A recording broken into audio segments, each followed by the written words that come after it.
All right, so after about 2 weeks, patients and staff at the Rahima Moosa Mother and Child Hospital finally have access to water. There have been ongoing water supply issues in the midst of a third wave of COVID infections here in Johannesburg. Rahima Moosa Hospital, of course, one of the feeder hospitals for Charlotte Maxeke Hospital, which of course has had its own problems, that has been closed for 2 months due to the fire. So Gift of the Givers, the charity, of course, we reported last week, not only donating bottled water and portable toilets, but also drilling a borehole for Rahima Moosa. The organisation's Dr Imtiaz Sooliman joins me in studio to tell us more. Doctor, it's so nice to actually see you in studio, nicely socially distanced, of course. But we did chat when you were about to start drilling at Rahima Moosa. I know that you hit water. You drilled right through the doctor's car park. Just tell us about the water situation right now there. Well, we have found the water. We stopped at 200 meters. On Saturday morning, we stopped at 200 meters. We're producing 18,000 liters per hour, but it's still not into the hospital system. I was there this morning. The water tankers from rainwater was coming to the hospital, but there are a few steps to do before the water can be used in the hospital. The infrastructure people were there also on site, and we brought in our special team that does the testing of the water from Cape Town this morning. Being near mining areas, we're worried about arsenic.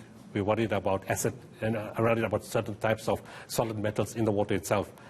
Besides the arsenic, which we couldn't test, and we tested iron, all those things have come back very, very positive.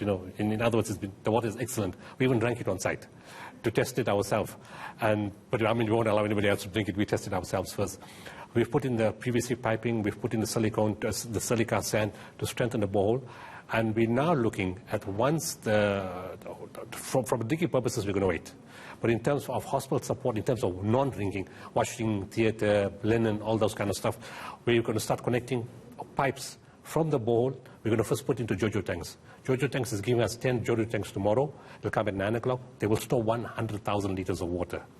The hospital requirement is between 80,000 and 120,000 liters, depending on how busy it is. A day? A day. Wow. Away. So we can pump out, as at 18,000 liters per hour, and we can run it 24 hours if we have to. But we don't do that. Right now, my teams are doing what is called a yield test. The yield test tells you how fast the aquifer refills what you take out. So if the aquifer comes back and tells us, look, I can only pump out 12,000 liters per hour, we'll drop it. So we'll say, okay, 10,000 liters per hour.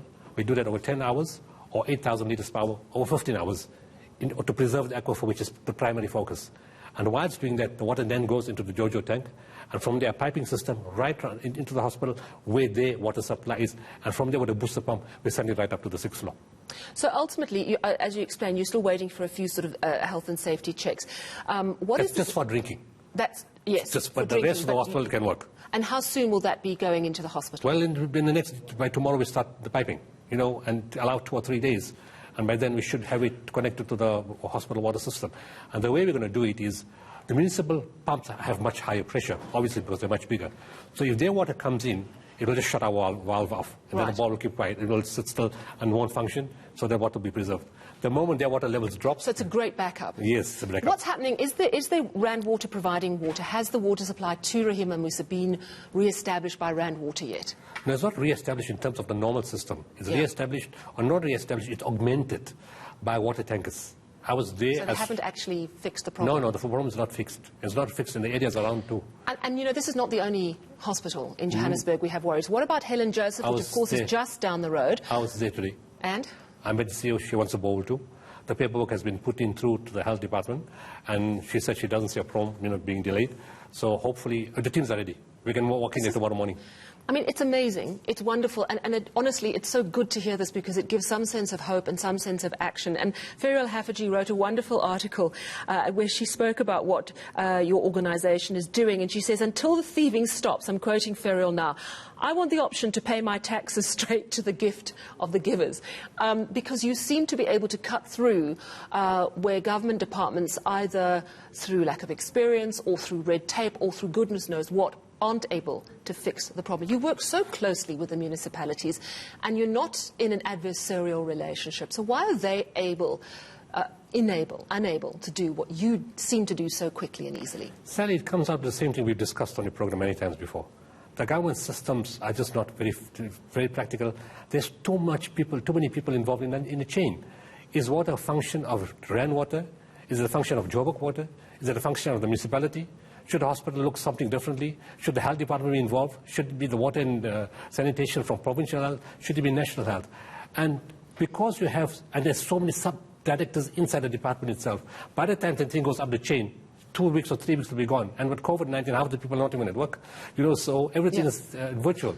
So it takes a long time. There is one, you can bypass all this. Government needs to relook at what is urgent. And I've said this 100 times before. They don't understand 3 words: urgency, emergency, and disaster. What is not something that can be given 14 days later? You can die. Yeah. A dialysis patient has died already, and children have died because of no water. And it was interesting to hear the Gauteng Premier was talking about emergency situation. He seems, he was saying he gets sleepless nights. Charlotte Maxeke is still closed 2 months after that awful fire, which didn't gut the entire building, but seems to have ground everything to a halt. Are you going to fix that as well? Well, a lot of people have asked me about that also. But what I don't understand is the whole hospital didn't burn down. Yeah. One section of the hospital burned down. What is so major that you can't open at least half the hospital, a third of the hospital, or 2/3 of the hospital? You say the pharmacy section is gone, take some other building and put the pharmacy there. No hospital can run without the pharmacy, it's understandable. Or put a prefab building on the outside and make that a pharmacy. It's not complicated. What's the problem? And yet, in the beginning of last year, we were running everywhere to put up field hospitals. Yeah. Here you've got a proper hospital that's running for years, they've got top quality staff, and now with the COVID cases rising, you have to look somewhere else for beds. Well, let's just talk about that briefly, because I've just interviewed Mark Hayward, and he said what he's hearing about the Eastern Cape in terms of the hospitals is absolutely terrifying. I thought Joburg's situation was dire. He said it is absolutely terrifying. We're seeing the third wave already in 4 provinces. What is Gift of the Givers gearing up for? Because you played a fairly instrumental role in the previous 2 waves.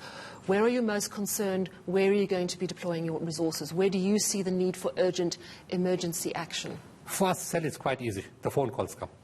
The phone calls come and they tell us we got a problem here, then everywhere. And because of people on the ground all the time, we respond to them. Look, we haven't had a big call for PPEs yet. It's been coming, but not like how in the second wave it went totally berserk. We haven't reached that stage yet. But infrastructure development, we're giving contract for another hospital, Victoria Hospital in Alice. We're going to start upgrading the hospital. We're focusing a lot on doctors' restrooms and doctors' quarters, because we feel that a lot of doctors are getting ill because they've got no separate place to rest after they come from the COVID wards. And we think a lot of them have been getting sick in those facilities. So we upgraded different facilities, like we did in Mitchell's Plain, we did Settlers, we did Bishu, and now we did Glen Grey, we did Grey, and now this week we're starting with Alice. Victoria Hospital in Alice. Kopanong Hospital has called us for the same thing. They want to do something in Kopanong. We're looking at that also. And then the CEO of Helen Joseph, when I spoke to her today, she said, please come with me to the emergency department. It was totally congested. People are virtually on top of each other, and she said, look, this is the problem. We need to put a separate wing outside. And she took me to the car park and said, this is the place where maybe we'll have to put a prefab building. There's no place to build any more buildings, and it's a high building. So can we do something here? And if with COVID itself hitting, that's going to be a problem. And that's a similar problem in many hospitals in South Africa.